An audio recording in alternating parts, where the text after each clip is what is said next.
ইন্না রজবা শাহরুল্লাহ শাবান শাহরি রমাদান শাহরি উম্মতি।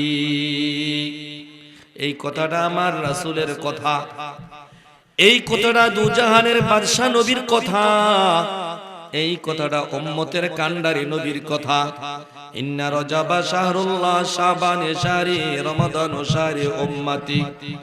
সাহাবায়ে কেরাম আরজ করলেন, ইয়া রাসূলুল্লাহ, ইয়া হাবিবাল্লাহ, দয়ার নবী, মায়ার নবী গো, ও উম্মতের কান্ডারি নবী, এই রজব মাস আল্লাহর মাস কেমনে হইল?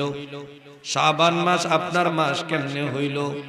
রমজান মাস উম্মতের মাস কেমনে হইল? দয়া করে আমাদেরকে বুঝাইয়া দেন। বলেন সুবহানাল্লাহ। আমার নবী বলেছেন, সাহাবীরা তোমরা শোনো, এই রজবের চাঁদে, রজবের মাসে মহান আল্লাহ পাক রব্বুল আলামিন আমি নবীকে দুনিয়া থেকে আকাশ পথ আসমান অতিক্রম করে, 7 আসমান অতিক্রম করে সিদরাতুল মুনতাহা পার হয়ে মহান আল্লাহ পাক রব্বুল আলামিনের সান্নিধ্যে পবিত্র আরশে আজিমে পর্যন্ত স্বয়ং আল্লাহ পাকের সাথে মুলাকাতের জন্য এই রজব মাসে আমাকে আমার আল্লাহ পাক দাওয়াত করেছেন। বলেন সুবহানাল্লাহ।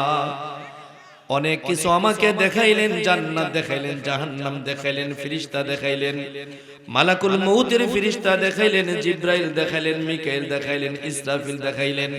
অসংখ্য ফেরেশতাদের মাধ্যমে আমাকে সাক্ষাৎ করাইলেন, মুলাকাত করাইলেন।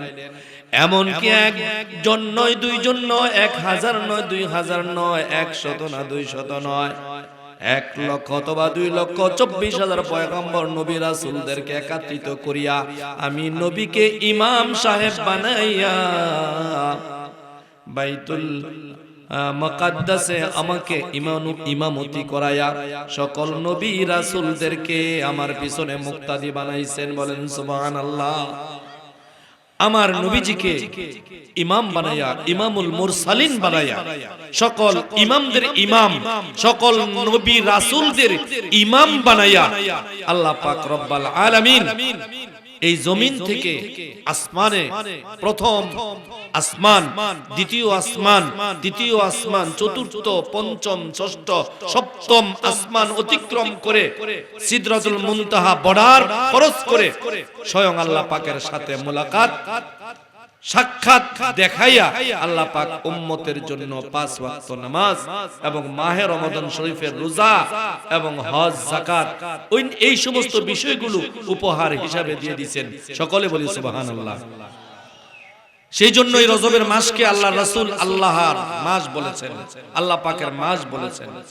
এবং মেরাজ শরীফ থেকে সে রাসূল সাল্লাল্লাহু আলাইহি সাল্লাম শাবান মাসে বেশি বেশি করে নফল রোজা রেখেছেন, বেশি বেশি কি করেছেন? নফল রোজা রেখেছেন এবং বেশি ইবাদত করেছেন, অন্যান্য মাসের চাইতে অনেক বেশি করেছেন রাসূল পাক সাল্লাল্লাহু আলাইহি সাল্লাম শাবান মাসে। সেই জন্য রাসূল নিজে বলেছেন, এই শাবান মাসটা হইল আমি রাসূলের মাস। বলি সুবহানাল্লাহ।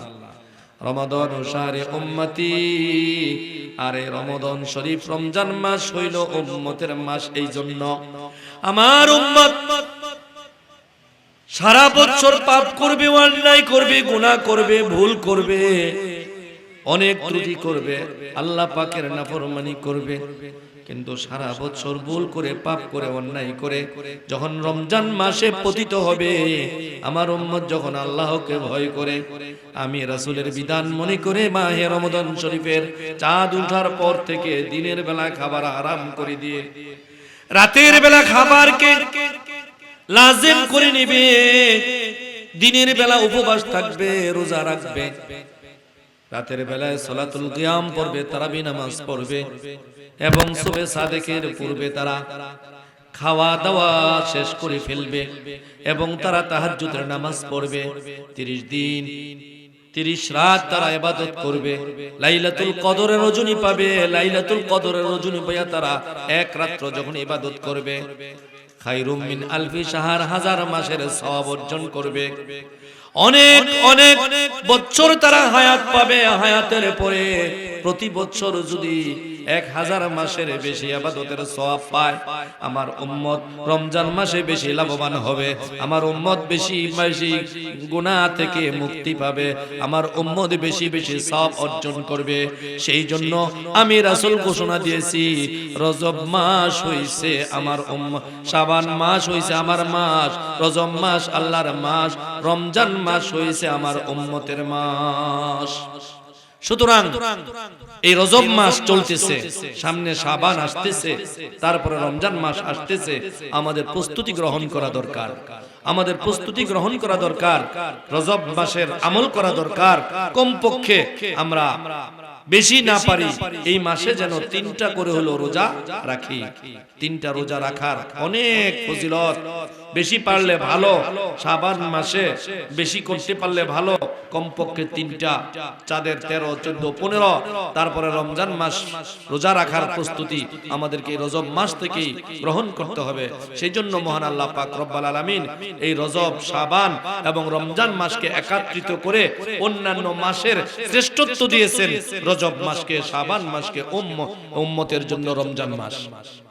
সকল মা বোন এবং অন্যান্য আশেকান যারা আছেন, জাকিরান যারা আছেন, মুহিব্বিন যারা আছেন, আল্লাহ প্রিয়, রাসূল প্রিয় যারা দাবি করেন, যারা নিজেদেরকে মুসলমান বলে দাবি করেন, তারা অবশ্যই অবশ্যই এই রমজান মাস এবং শাবান মাস এবং এই রজব মাসকে সম্মান করে আল্লাহ পাক রব্বুল আলামিনের পবিত্র হুকুম, আহকাম এবং বিশেষ করে প্রতিদিন 5 ওয়াক্ত নামাজের প্রতি আমাদের সকলের গুরুত্ব আরোপ করতে হবে। আমরা এই রজব মাস আসলে, শাবান মাস আসলে, রমজান মাস আসলে বেশি বেশি করে নামাজ পড়লে, আর সারা বছর যদি আমরা নামাজ না পড়ি, আমাদের কাছ থেকে যদি ফরজ নামাজগুলো ছুটে যায়, তবে কিন্তু আমরা অনেক অনেক গুনাহগার হয়ে যাব, অনেক পাপী হয়ে যাব। ফরজ নামাজ ছেড়ে দেওয়া যাবে না, 5 ওয়াক্ত নামাজ ছেড়ে দেওয়ার কোনো সুযোগ নাই, কোনো উযর, কোনো আপত্তি পুরুষ লোকের নাই। সম্মানিত প্যারা হাজিরিন, আমরা বাৎসরিক এই ইসালে সওয়াব মাহফিলে বসতে পেরে আমরা খুশি না বেজার? আমরা কম খুশি না বেশি খুশি? আমরা অনেক অনেক অনেক খুশি। এটা আজকে বেহেশতের বাগান। গতকালকে যদিও ছিল এটা একটা মাঠ, এটা বাড়ি, আজকে কিন্তু বাড়ি নয়, এটা হয়ে গেছে আজকে বেহেশতের বাগান।